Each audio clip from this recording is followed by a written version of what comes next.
Mga lods, magluluto tayo ng pesang tilapia. Yan mga lods, piprito muna natin ang tilapia hanggang sa maging golden brown siya. Ayan po, naiprito na natin ang tilapia. Magigisa naman tayo ng luya, bawang at sibuyas.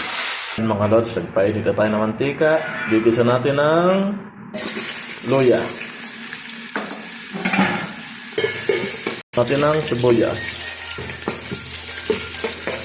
Tapos ang bawang. Sutay lang natin sila hanggang sa medyo maluto. Ngayon lalagyan na natin siya ng tubig. Yan din ng konting paminta, asin, at patis. Lagyan na natin ng patis. Dinamihan ko na. Pan lang natin siya hanggang sa kumulo. Ayan mga lods. Kumukulo na. Lalagyan na natin ng repolyo at mustasa. Wala kaming pechay eh.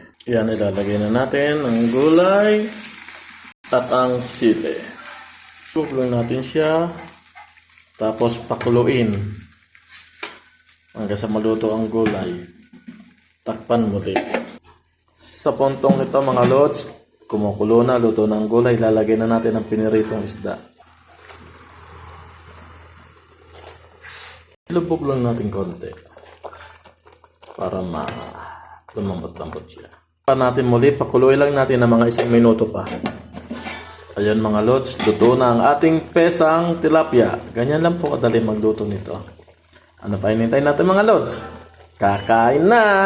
Yum yum yum!